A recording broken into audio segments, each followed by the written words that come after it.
It's Kevin. Welcome back to Relationship Ready. Thanks for coming. Today, we're going to talk about fighting. Fights are common in every relationship. It's just something that's going to happen. We all do it. Some do it better than others. Some go for winning. Some always feel like they're losing. But how do you fight? Take a moment. Do you fight fair? Here's the definition of fighting: the action of conflict, aggression, or combat. And it's also a form of communication. We wouldn't fight if we didn't care. Indifference is the opposite of anger. It's not happiness. It's indifference. If you don't care, you're not going to fight about something. If you feel passionate about something, you're going to fight about it. If your buttons get pushed, you're going to fight about it. So, since fighting is inevitable, it's going to happen no matter what you do. Is your relationship worth fighting through? Is it worth relating? Is the relationship worth fighting in this moment? Is it worth fighting for as a whole? Is it worth fighting for to make it or break it?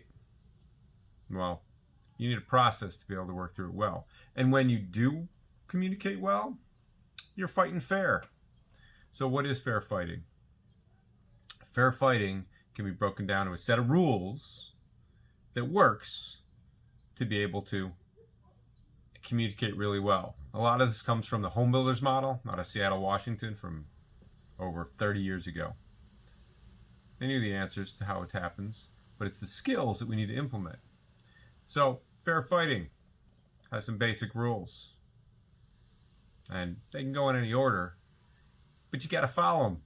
And when it's working, it works. So what are the rules? All right. Fight about one thing at a time. If you keep bringing up other topics, if they keep bringing up other topics and say, but it's related to this topic, well, yeah, it might be related, but you're not going to resolve that topic. You're going to be off fighting on another topic. No name calling. Seems obvious, but name calling isn't only swear words or curse words or calling people a B. It gets a little more subtle when you start to go, you're acting like a B. Well, is that name calling? Yeah, that's name calling. It's just subtly name calling, the way there's racism and subtle racism. You're still calling names. But name calling can also be even more subtle than that. It's labels. You're mean. You're hurtful. So to get away from name calling, how do you do that? You talk about the behavior. You don't label the person. So when you yelled, that was a behavior. You're mean. Could mean the same thing. Why are you mean? Because you yelled. All right. But that's a perception of mean. They might think, of course, they're fighting with you. They're not being mean. Or maybe they are. But if you talk about behavior, you yelled at me. You called me a name. You dismissed me. Those are behaviors. Focus on those instead of name calling. Also, don't try to win. If you try to win an argument, then both of you loses. Try to resolve the argument, not win. That clear? Because you both win if you can get through. Also, try to get to a solution. Hopefully it's a mutually agreeable solution. Hopefully at least you can get some understanding out of it and maybe an agreement. But if you're not looking for a solution, then you're just looking to try to fight. And some people just get off on the power of fighting. So that doesn't work either. So, if you follow these rules, you fight fair. And it might not even feel like a fight. It might be a discussion. It might just be communication. But it is fair fighting. There are other rules too. And you should come up with the ones that you need to stick to. Because you know the things you do when you fight.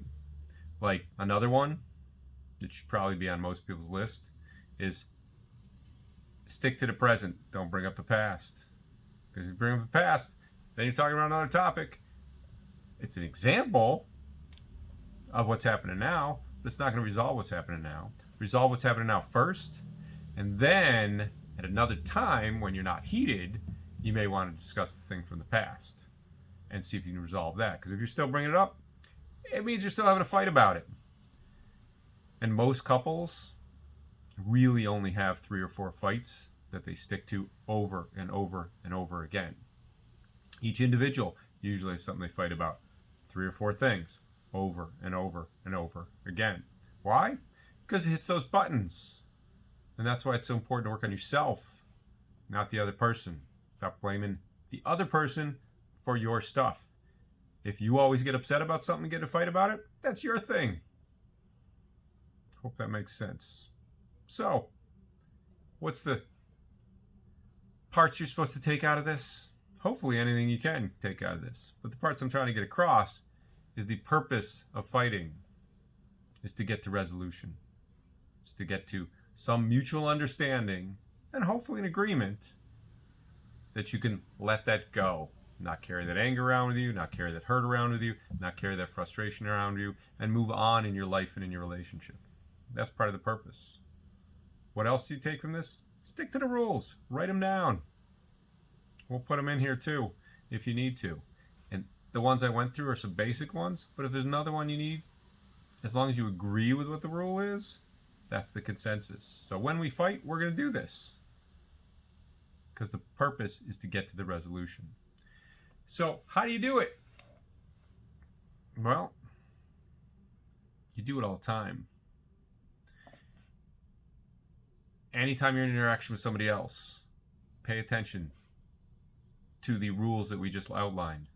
Are you sticking to those? Whether it's in your business, whether it's with your kids, whether it's with your partner, whether it's with your friend, whether it's with a new person where you just meet them at a cocktail party. Are you sticking to the rules? One topic at a time, no name calling. Don't bring up the past, stick to the present. Then you're having good communication. You're fighting fair. And it's not even a fight. At least it doesn't feel like that.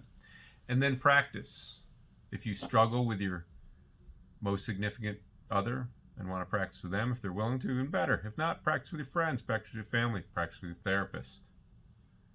And if you're practicing with someone who you do have fights with, start with a benign one, just so you can stick with the rules. Have a fight about the weather. Right now it's raining out. Okay? Take that perspective. But maybe your partner takes the perspective. It's not raining, it's drizzling.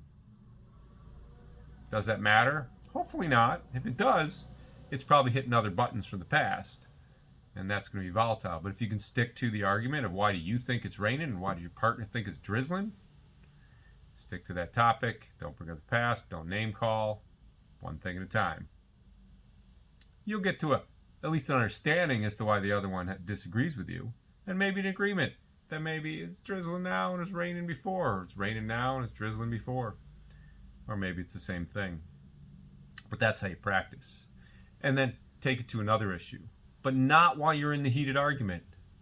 Not spontaneously. Planned. Hey, at 4 o'clock today we're going to have an argument about the weather. Sound good? And then once you do that well enough, then you plan your other arguments. Hey, when you're done with work at 6 o'clock today, after dinner, we're not going to do it during dinner. Then we're going to talk about why I don't agree with how you discipline the kids.